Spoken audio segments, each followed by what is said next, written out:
back to another banger video.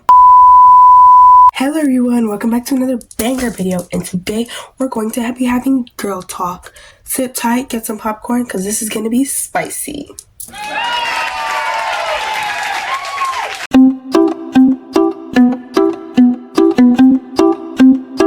Hello everyone, welcome back to my channel, Angela's Universe, and today we are going to be having our very first girl talk. Of course, there's going to be more part 2s, maybe part 3 if this video goes well, so hopefully it does.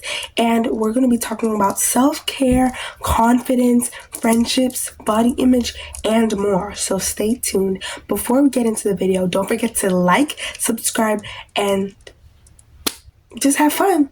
Now let's get into it. Self-care and confidence. This has a huge part to play with not only your physical appearance, but also how you feel about yourself.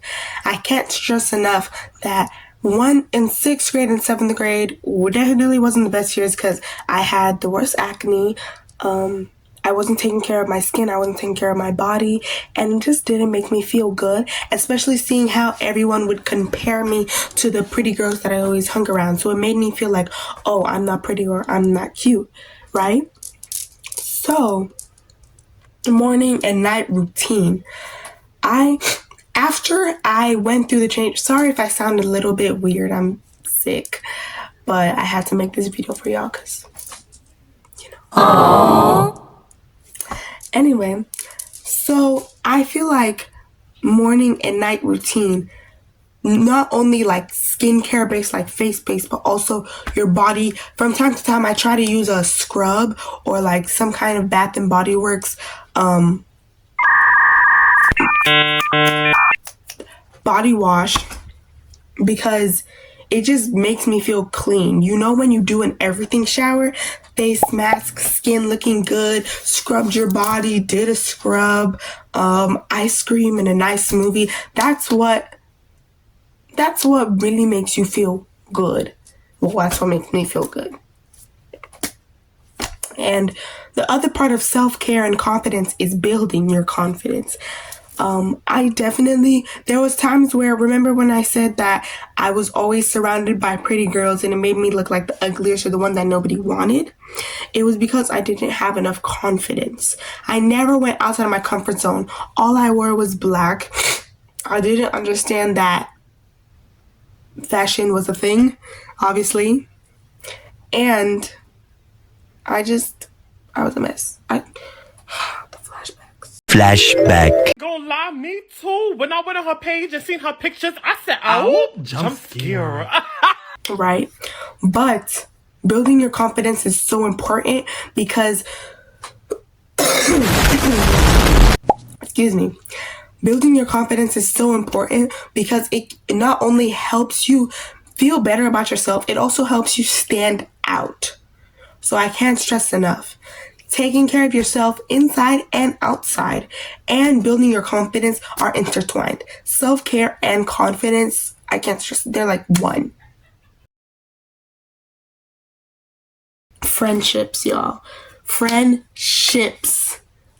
Me going to a new school now, I realize how important it is to have such good friends around you, such positive people around you. Let me tell you the drama. So, there's this girl at my school, right? At first, there was drama with her because apparently she was talking bad about like me and some of my other friends when we just got to that school, right? And then like we became friends.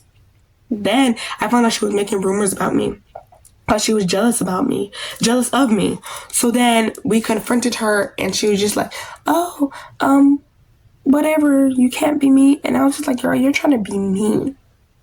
I realized that even though she made it look like she was trying to be my friend, really she was just trying to find some dirt on me that wasn't even true so that I could look bad. She was being so toxic, and it's funny because her friends that she claims she's known since she was 6 were the ones who told me about the rumors she was saying and spreading and how she was just putting my business out there. So really nobody likes her, but she doesn't understand that. And I had to help her understand that because she needed to be humbled. Just gonna say it like that. There are some people that you can't get through to them because they're so busy in their own world. And those are the kind of people you need to cut off from. When somebody's always trying to make things about themselves, always making fun of somebody else, always talking bad about somebody else, or can never, ever be happy for you or congratulate you on something, that either means they're jealous, they're toxic, or they're preying on your downfall. And those are the kind of people you need to cut away from you. Making new friends at my new school, it definitely was a bit of a challenge because most of the time I spent was observing people and seeing how they acted, how they worked, to see who I wanted to hang out with or who I wanted to get close to. That definitely took majority of my time, but once I found my clique, I stuck to my clique because those were the people who made me feel good, congratulated me, and though I was friends with this girl, I was friends with her, but I wasn't a part of her group. Though I was friends with her, I was always skeptical about her, so I never tried to get too close to her. I never tried to get... Excuse me. I never tried to get too close to her because I knew the drama that came with her. But I think she was trying to get too close to me by making these rumors, but let's put that aside. Right? But making new friends can be scary, and making good ones can definitely be hard work, but you have to be able to put in the work if you really want a good outcome from it. Crushes and relationships. Trust me when I can say, I know about crushes. I know. Crushes and relationships can be scary, especially navigating a new school.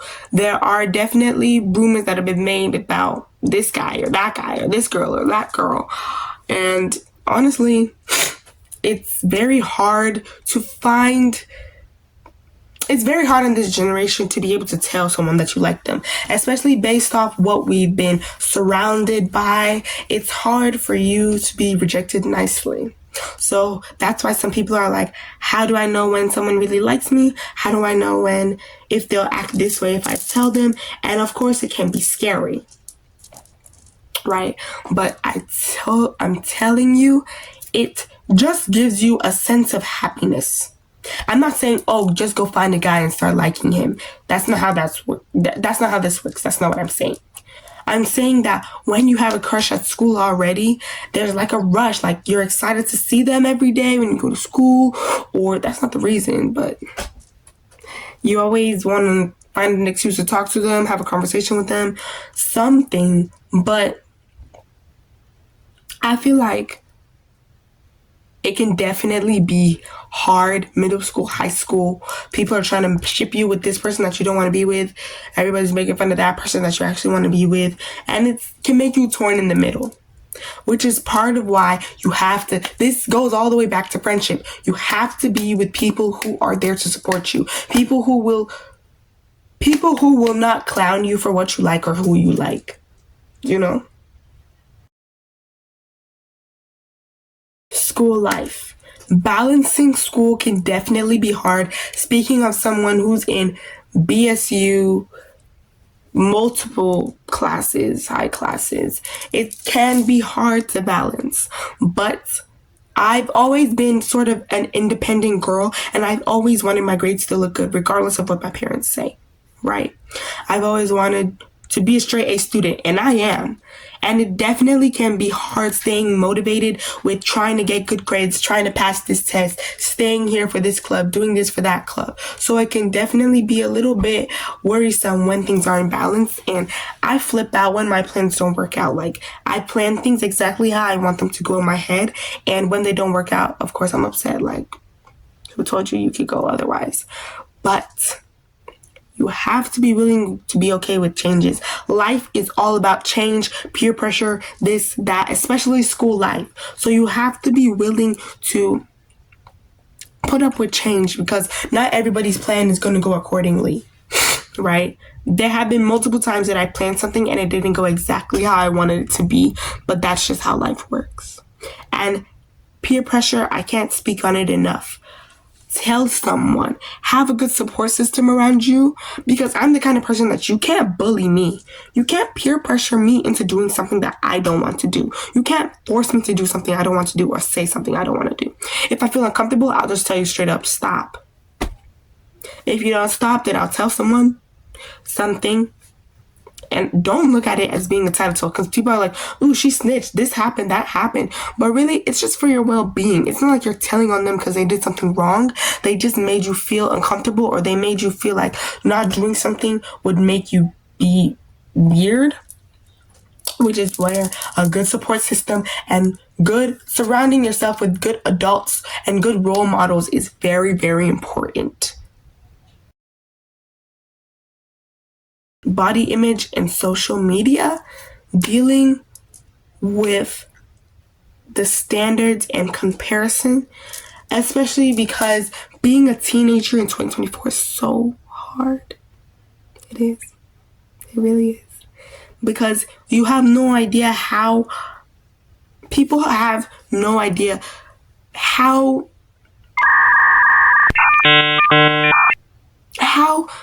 hard it is to, oh my God, I don't even know how to word it.